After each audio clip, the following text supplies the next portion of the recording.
तो hi everyone, welcome to YouTube channel. Friends, मेरा नाम जयंत मोतो और हेलो फ्रेंड्स चैनल में आपका स्वागत है।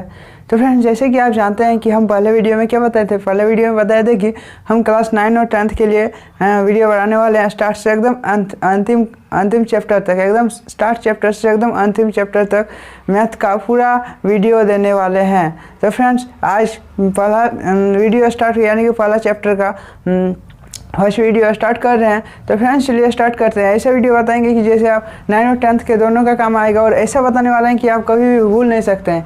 एक बार बनाने के बाद आपको ज़िंदगी भर याद रहेगा।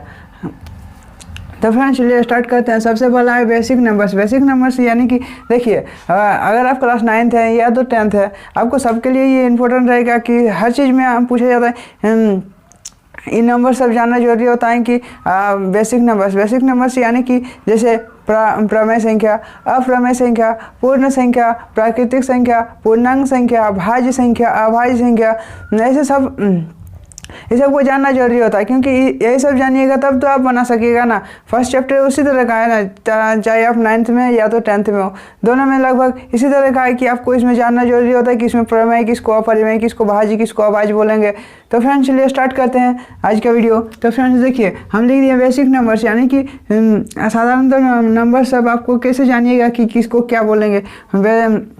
पूर्ण संख्या कहाँ से शुरू होता है, प्राकृतिक संख्या कहाँ से शुरू होता है। तो फ्रेंड्स देखिए, क्या क्या बेसिक नंबर्स हो सकता है ना। एक होता है प्राकृतिक संख्या, प्राकृतिक संख्या। एक हो सकता है पूर्ण संख्या,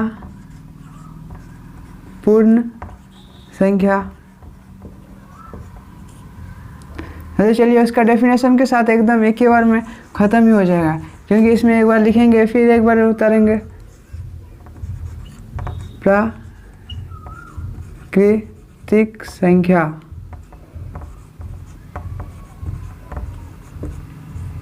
तो देखिए फ्रेंड्स, पहले समझा देते हैं। प्राकृतिक संख्या यानी कि जो पहले से बना हुआ है, जो प्रकृति ने बनाया, यानी कि ये तो प्रकृति ने नहीं बनाया, मैथ को प्रकृति ने नहीं बनाया, लेकिन हम समझने के लिए बता रहे हैं कि प्राकृतिक संख्या जो पहले से बनाया हुआ है, यानी कि जो जिसको हम चेंज नहीं कर सकते हैं। तो देखिए, प्राकृतिक संख्या यानी कि जो आप गिनती लिखते हैं, तो गिनती आप स्पेशली कहाँ से शुरू करते हैं? 0 से तो कभी नहीं करते हैं, ना ही माइनस से करते हैं, हमेशा करते हैं 1 से, यानी कि +1 से करते हैं। 1 2 3 4 अनंत तक जाते रहता है, जितना दूर आप लिख सकते हैं।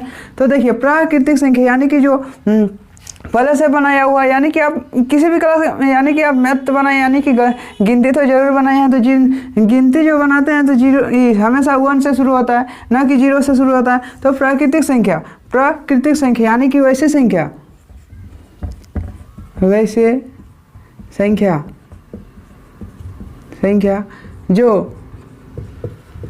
1 से शुरू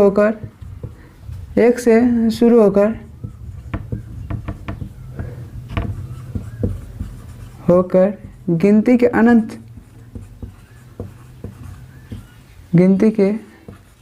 अनंत तक जाता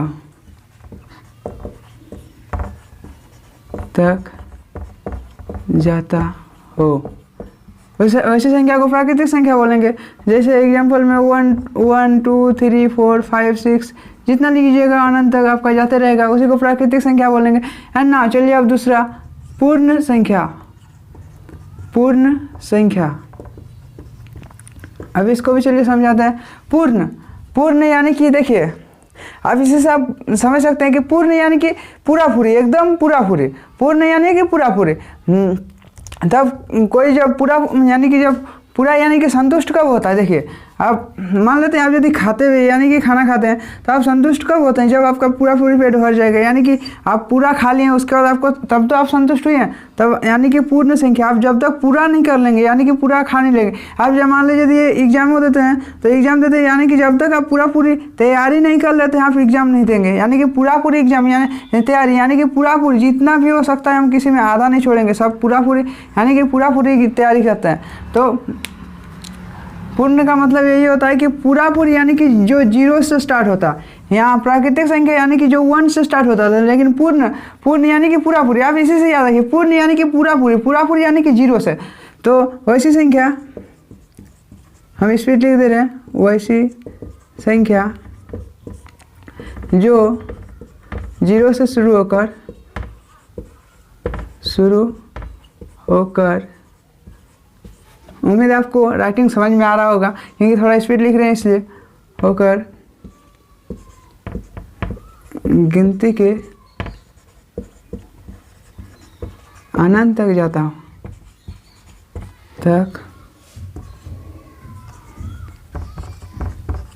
जाता हो।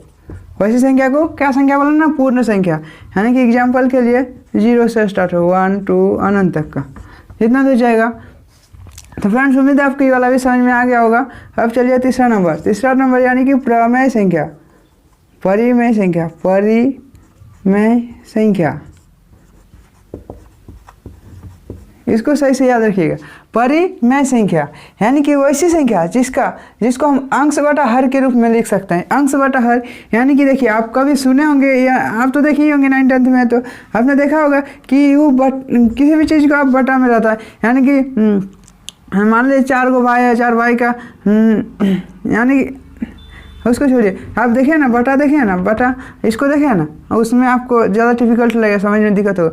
अब बटा देखें तो इसमें अंश इसको बोला जाता है, ऊपर वाला को अंश बोला जाता है, अंश, और इसको इसमें p के द्वारा डिनोट किया जाता है, एंड नीचे वाला को हर बोलते हैं, हर, उसको हम q के द्वारा डिनोट करते हैं। आप इसको थोड़ा ये करना होगा, परिमेय संख्या यानी कि अंश बटा हर, ऊपर वाला को अंश बोलेंगे, नीचे वाला को हर, यानी कि आप इससे भी याद कर सकते हैं।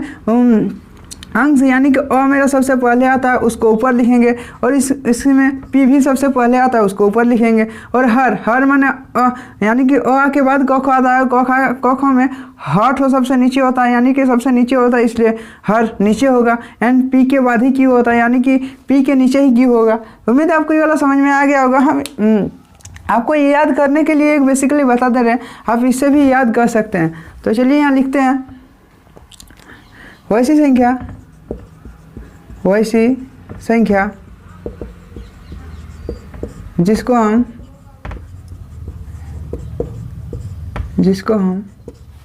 अंश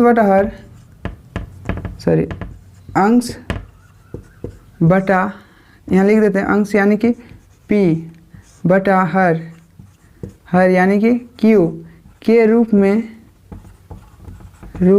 में लिख सकते हैं, यानी कि लिखा जा सकता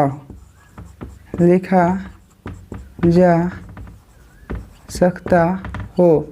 वैसी संख्या को क्या बोलेंगे ना, परिमेय संख्या। और इसमें एगो अपवाद जो सोचिएगा, अपवाद मान के, अपवाद नहीं, यानी कि ये इसका रूल है कि इसमें जहाँ q इज इक्वल टू 0 नहीं होना चाहिए, यानी कि यहाँ आप लिख लीजिए ताकि याद होगा, not equal to QAL equal to, इसका मतलब यानी कि इसका मतलब 0, नॉट इक्वल टू 0, यानी कि इसको बोलते हैं नॉट इक्वल टू, इसको बोलते हैं इक्वल, और यदि काट देंगे तो नॉट इक्वल टू 0 होना चाहिए।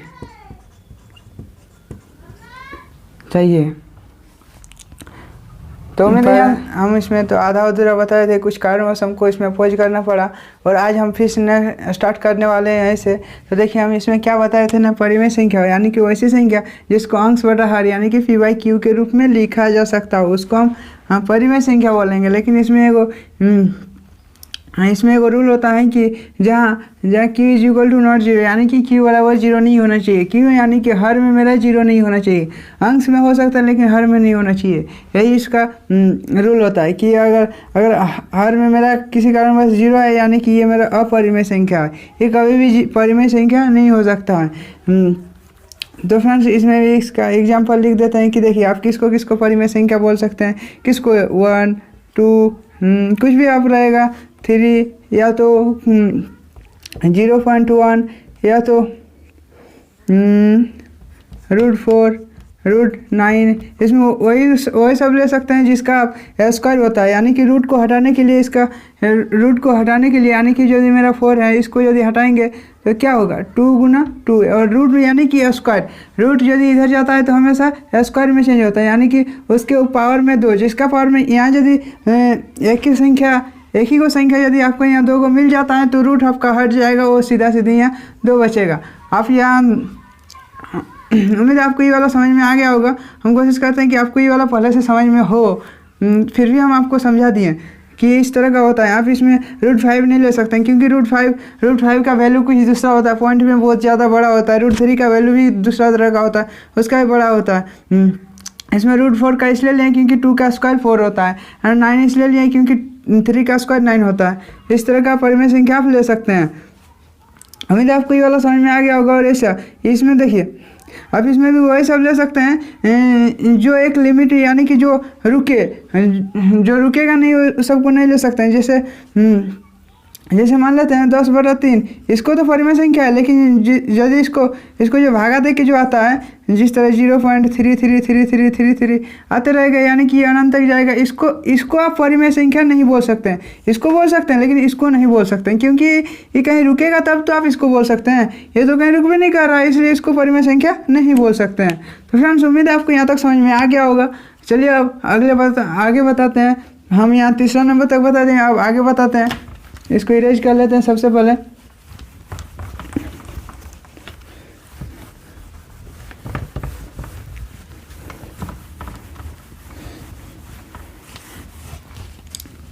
तो अब क्या बताएंगे ना, अब चलिए बताते हैं अपरिमेय संख्या। अपरिमेय संख्या, अपरिमेय संख्या। हाँ, उम्मीद है आपको वहीं से समझ में आ गया होगा। जो परिमेय संख्या बताएं आपको, हमको लगता है कि आपको वहीं से समझ में आ गया होगा। अगर नहीं आया तो चलिए बताते हैं। देखिए, परिमेय संख्या किसको बोलते थे ना, जिसका हर में 0 होता था, यानी कि जिसका हर में 0 नहीं रहेगा उसको हम परिमेय संख्या बोलेंगे। यानी जो रुकेगा, यानी कि जिसका अस्थायी होता है, जिस तरह 1.0.1 0.32, या तो यहीं पे जो रुक जाएगा, यानी कि ये अनंत तक नहीं जाएगा, उसका परिमेय संख्या बोल सकते हैं। लेकिन अपरिमेय संख्या यानी कि वैसी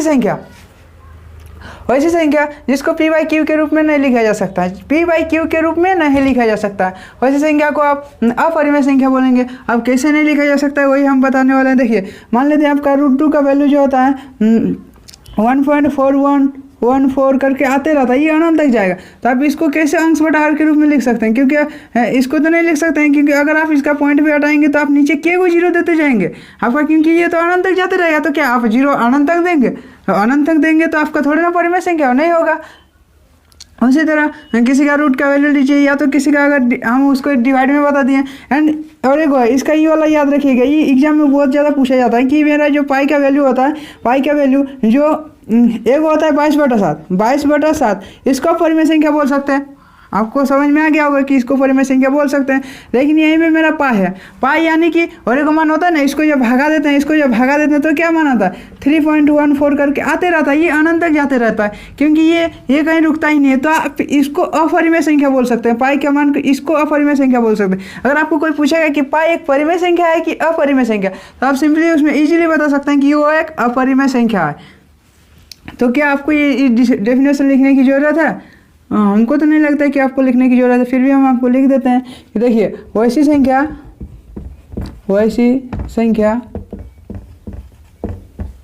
जिसको हम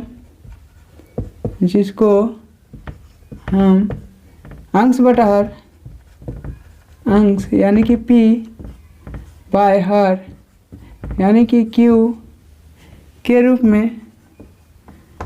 में नहीं लिख सकते हैं,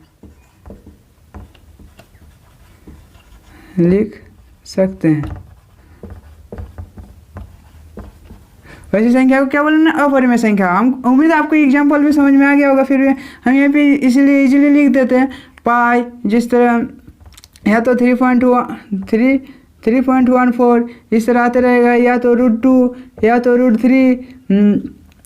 उसी तरह आप समझ ही गए होंगे कि क्या क्या हो सकता है। तो फ्रेंड्स, अब चलिए आगे बताते हैं। अब आगे अब लिखते हैं अभाज्य संख्या।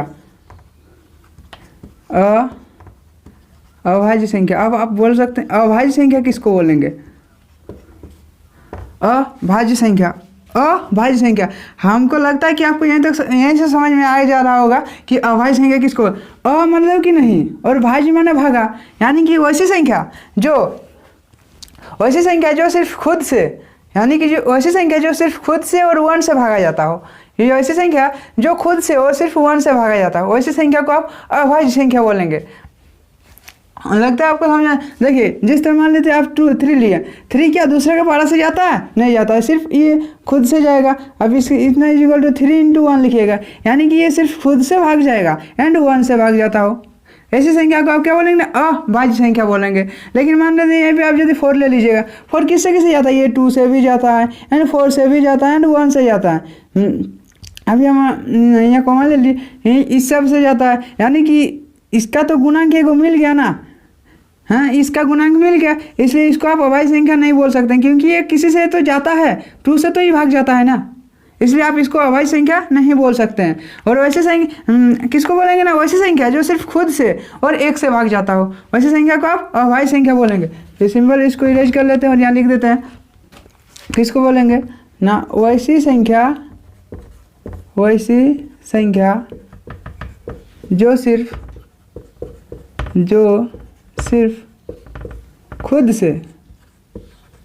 खुद से एंड 1 से, यानी कि 1 से भाग जाता हो, या तो लिख सकते हैं यहाँ भाज्य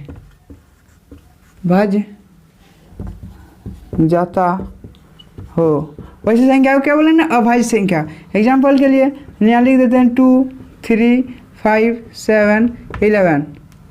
आपका यहाँ जाते रहेगा। क्यों? अगर आपको निकालना नहीं आता है तो हम एक स्पेशली वीडियो बनाएंगे जिसमें हम आपको अभाज्य संख्या निकालने सिखा देंगे, कैसे आप निकाल सकते हैं शुरू से एकदम अंतिम तक। अब चलते हैं इसके आगे जाते हैं। इसके आगे क्या होगा ना? और को हटा दीजिए, अब ले जाते हैं भाज्य संख्या। भाज्य संख्या यानी कि इसी से आपको समझ में आ गया होगा कि भाज्य संख्या यानी कि जो भाग जाने वाला संख्या होता है, किसी से भी भाग जाने वाला संख्या रहता है। तो देखिए इसी से आपको समझ में आ गया होगा कि वैसी संख्या जो खुद से और 1 से भाज्य तो होता ही है,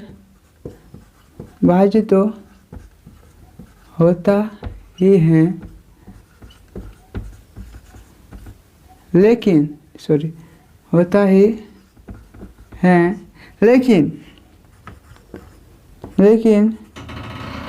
वे दूसरे गुणांक संख्या यानी कि दूसरे अपने गुणांक संख्या से भी भाग जाता हूँ, दूसरे अपने गुणांक संख्या से भी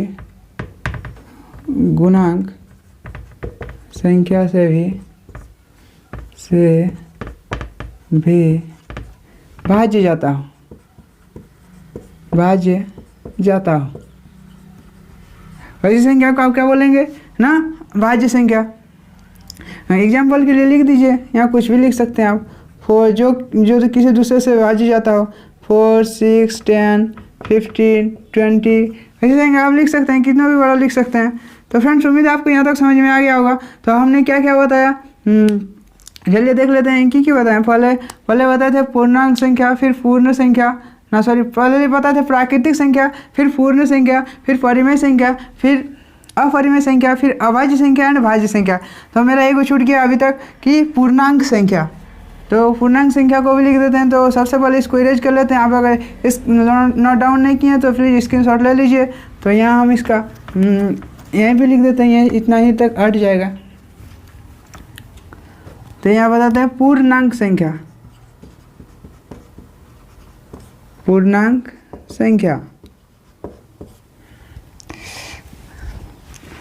देखिए तो पूर्णांक संख्या आप किसको बोलेंगे? यहाँ नंबर लिख लीजिएगा तो 7 नंबर होगा।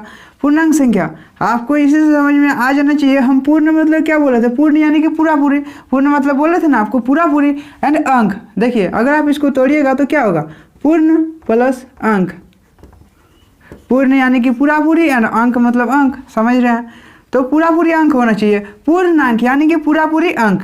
तो अब अगर आपको याद रखना है तो सिंपल है, आपको इसी तरह याद रखिए कि पूर्ण अंक यानी कि पूरा पूरी अंक को पूर्णांक बोलेंगे। आप सिंपल इसी तरह याद रखिए कि पूर्णांक यानी कि वैसे संख्या जो पूरा पूरी रहेगा। अगर आप वैसा लिखिएगा तो वैसा भी याद होगा, लेकिन अगर आप ऐसा याद रखिएगा कि उसी तरह को लिख देते हैं, वैसी संख्या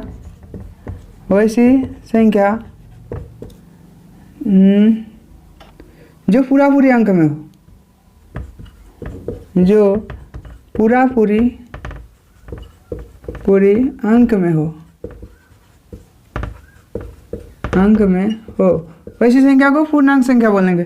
कैसी संख्या? या तो आप ऐसे भी लिख सकते हैं कि उसके बाईं ओर जाने पर हमको लिख देते हैं, अथवा में उसके बाईं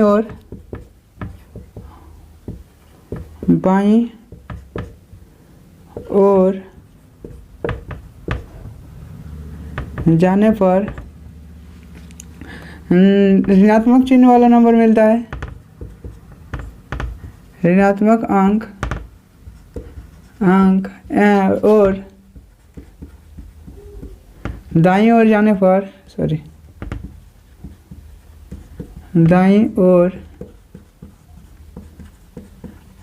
पर धनात्मक अंक मिलता है,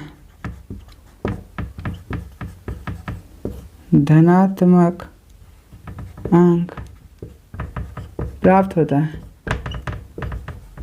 अगर वो ऋणात्मक हो फिर भी आप उसको पूर्णांक संख्या बोल सकते हैं, अगर वो धनात्मक हो वैसे संख्या को भी आप पूर्णांक संख्या बोल सकते हैं। तो एग्जांपल के लिए आप यहाँ लिख दीजिए, क्योंकि धनात्मक हो चाहे ऋणात्मक हो वो तो पूरा पूरी अंक में होगा ही। अगर जो नहीं रहता है उसको आप बोल सकते हैं कि ये मेरा पूर्णांक संख्या में नहीं है। अगर वो जैसे मान लेते हैं -1, -2, 2, 0, 3, 4 इसी आप जितना भी बड़ा ले सकते हैं, क्योंकि ये पूरा पूरी अंक में है। ये पूरा पूरी अंक में है ना तो पॉइंट में है ना किसी में है, ये एकदम पूरा पूरी अंक में है।